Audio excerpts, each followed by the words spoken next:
Assalamualaikum warahmatullahi wabarakatuh. Bismillah, alhamdulillah. Allahumma sholli wa sallim ala Sayyidina Muhammad wa ala ali Sayyidina Muhammad. La hawla wa la quwwata illa billahil aliyyil azim. Amma ba'du. Anak-anakku kelas 11 TKR dan perbankan, Pak Anwar lanjutkan kembali materi penyelenggaraan jenazah. Ada hal beberapa yang akan Bapak sampaikan mengenai mengurus jenazah itu hukumnya fardu kifayah. Apabila sebagian kaum muslim sudah melaksanakannya, maka kaum muslim lainnya tidak terkena kewajiban dosa.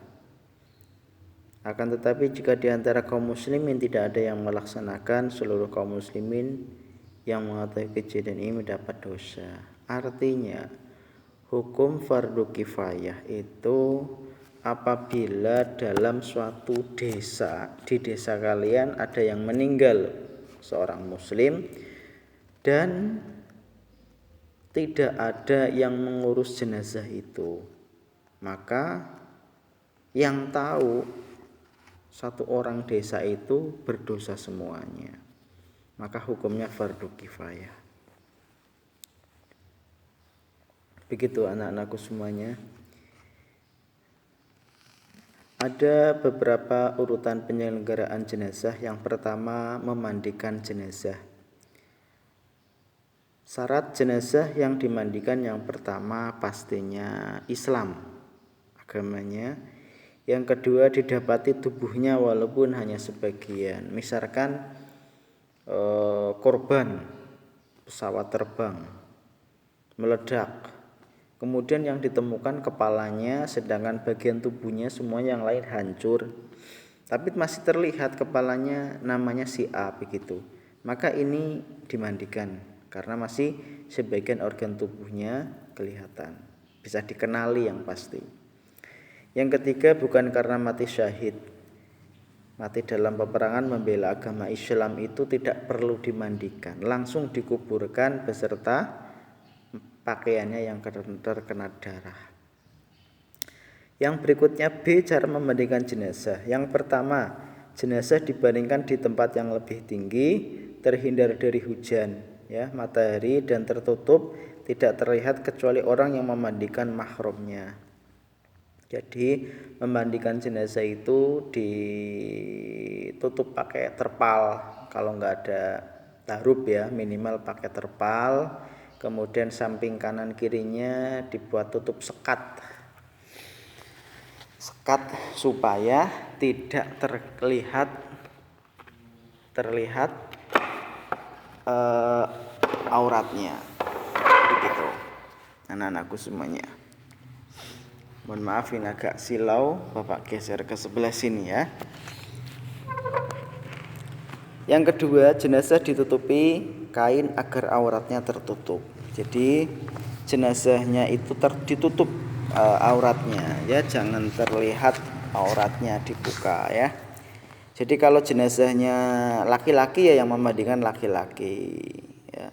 Syukur-syukur itu mahramnya, saudaranya. Jangan orang lain, itu lebih utama. Seandainya yang keluarganya enggak ada, orang lain boleh.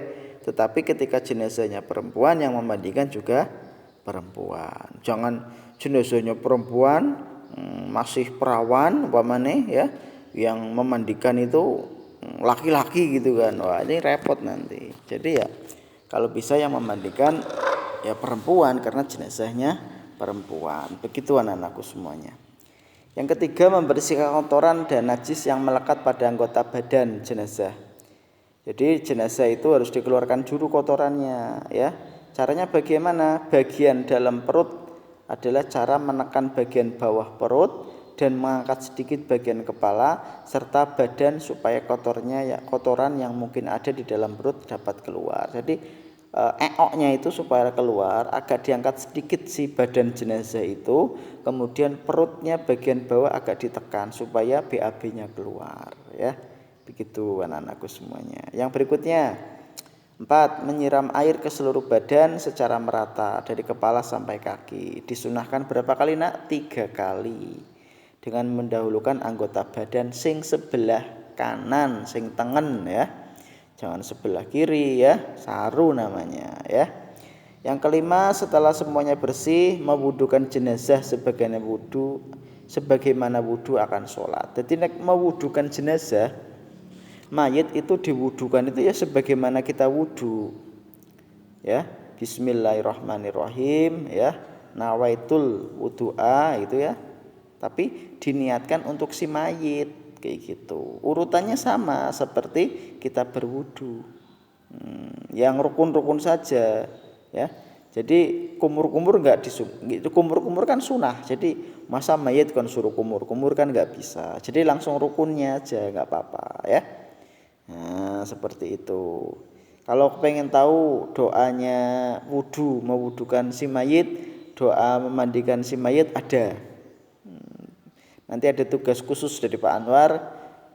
Tolong tuliskan di buku tulis, nanti dikirim di Media Didik, yaitu cara doa mewudukan jenazah dan memandikan jenazah. Nawaitul ghuslal itu lirofangil hadasil itu ya. Itu awalnya gitu untuk yang doa memandikan jenazah. Terakhir disirami dengan larutan kapur barus dan harum-haruman. Maksudnya kapur barus men ora mambu kuwe. Jenazah men ora dirubung laler kuwe ya. Yang ketiga, berikutnya ada hadis. Seorang wanita dari Ansor Rasulullah menemui kami saat kematian putrinya, putri Rasulullah. Lalu bersabda, mandikanlah dengan mengguyurkan air yang dicampur dengan daun bidara 3 kali ya, 5 kali atau lebih dari itu jika kalian anggap perlu. Daun bidara apa Mas Mbak? Daun bidara itu ya ada yang mengatakan daun untuk menolak belis atau setan ya. Jadi setan sama belis itu dengan daun bidara itu takut itu ya. Nah, dan dijadikanlah basuhan guyuran air yang terakhir dengan kapur barus atau daun bidara atau wangian sejenis. Bila kalian telah selesai diberitahu aku, ketika kami telah selesai kami memberitahu beliau, kemudian beliau memberikan kain beliau kepada kami seraya berkata, pakaikanlah ini kepadanya, maksudnya pakaian beliau. Yang C, orang yang berhak memandikan jenazah. Tadi Pak Anwar di depan sudah menyampaikan, yang berhak memandikan jenazah itu adalah mahramnya. Nek mahramnya ora gelem ya kebangetan ya. Masa besok kalau kamu sudah menikah, suamimu meninggal, kamu sebagai seorang istri misalkan enggak mau memandikan si suaminya ya kebangetan. Begitu juga si laki-laki, misalkan istrinya meninggal enggak mau memandikan istrinya ya kebangetan ya. Yang pertama, orang yang memandikan jenazah adalah keluarga yang mengetahui tata cara dan mampu memandikan jenazah. Makanya ini memandikan jenazah itu harus praktek. Kalau nggak praktek ini susah ya. Cara-caranya, urutannya harus tertib ya. Yang berikutnya berjenis kelamin yang sama. Ismo tok omongno karo Pak Anwar, nek jenazah laki-laki sing ngedusi mahrame ya laki-laki. Umpamane bojone boleh ora Pak Anwar sing wadon? Boleh. Kalau istri atau suami jelas boleh, anak juga boleh, tapi kalau yang lain itu enggak boleh ya. Kalau misalnya enggak ada ya bolehlah itu kan. Itu lebih utama adalah mahramnya. Orang Islam yang berakal sehat dan balik, wong sing ngedusi mayit ke wong sing balik, wong sing berakal, ora wong gendeng, wong kentir ngedusi mayit mboten pareng ngoten lho ya. 4. Dapat menjaga kerahasiaan jenazah. Misalkan jenazahnya korengnya akeh banget mengeluarkan nanah ya. Dilalah bareng ngedusi jenazah rampung, jenazah wis dimakamaken, ngomong karo tangga-tangga, kae si fulan ninggal winginane jan korengnya akeh banget nang awak. Nah, itu enggak boleh. Membuka aib jenazah enggak boleh gitu ya. Nah, itu tentang terkait memandikan jenazah. Berikutnya mengkafani. Mengkafani itu yang gawe pocong lah ya Mas Mbak. Mengkafani jenazah adalah membungkus jenazah dengan kain kafan berwarna putih dari ujung rambut sampai ujung kaki ya. Beda-beda mempocong ya. Tapi padahal besok kita juga akan mati, juga akan dipocong gitu ya Mas Mbak. Yang pertama, mengkafani yaitu hukum dan syarat orang mengkafani sama dengan ketentuan memandikan jenazah. Apa mau naik jenazah lanang, saya mengkafani lanang kecuali mahromi ya. Yang kedua, kain kafan diperoleh dengan cara yang halal dari harta peninggalan jenazah, ahli waris boleh, ahli waris sing ngono anake gue tuku kain kafane iki lho.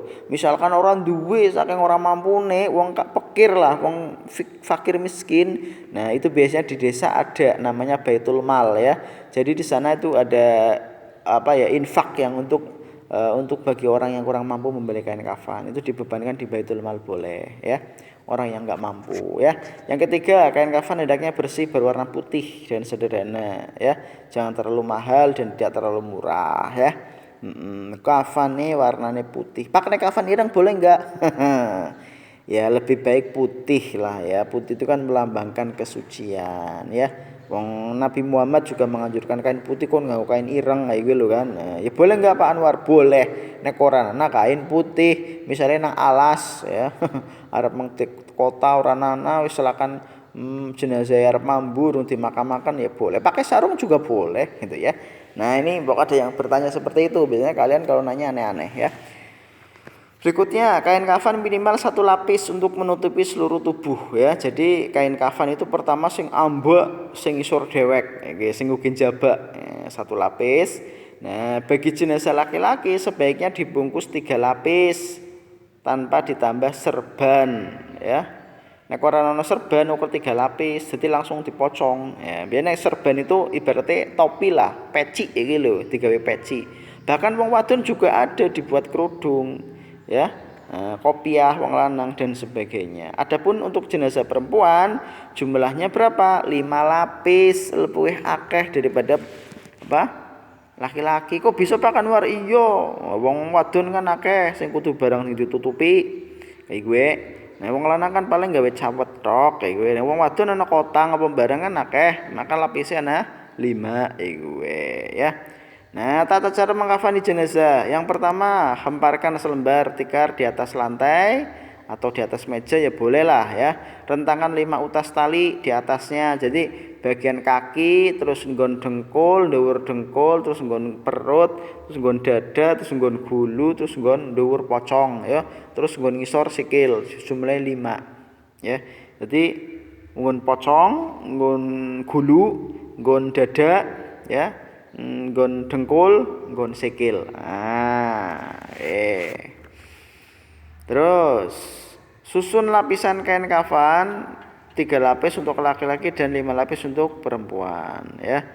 Nah, Kanjeng Nabi ngendika ya bahwa Rasulullah saat wafat dikafani jasadnya dengan 3 helai kain yang sangat putih terbuat dari kain katun dari negeri Yaman dan tidak dikenakan padanya baju dan sorban untuk tutup kepala. Di atas kain kafan ditaburi dengan kapur barus dan wangi-wangian, disemprot pocongnya ya. Main wangi ya. Jenazah diletakkan di atas kain kafan dengan menempelkan kapas secukupnya. Jadi nek wong mati, wong arep dikafani dipocong, bagian-bagian yang berlubang ditutup dengan kapas. Mana saja anak-anakku semuanya, yaitu mata, hidung, telinga, ya wajah itu semuanya jadi satu lah ya. Mungkin wajah dikasih kapas sekalian menora bolak-balik gitu kan. Biasanya kan di masyarakat seperti itu wajahnya ditutup kapas itu ya. Terus di sela-sela jarinya juga dikasih kapas gitu ya. Menempelkan kapas secukupnya pada bagian lubang-lubang yang ada pada tubuhnya. Buat apa? Ya ini menghormati itu ya. Jenazah diletakkan di atas kain kafan. Udah. Terakhir tubuh jenazah dibungkus dengan kain kafan sampai rapi, kemudian diikat dengan tali di bagian ujung kepala dan dada, perut, lutut dan ujung kaki. Begitu anak-anakku semuanya. Itu cara untuk mengkafani jenazah. Setelah ini kita akan belajar menyolatkan dan pemakaman jenazah. Terima kasih, semoga bermanfaat video dari Pak Anwar ya. Assalamualaikum warahmatullahi wabarakatuh.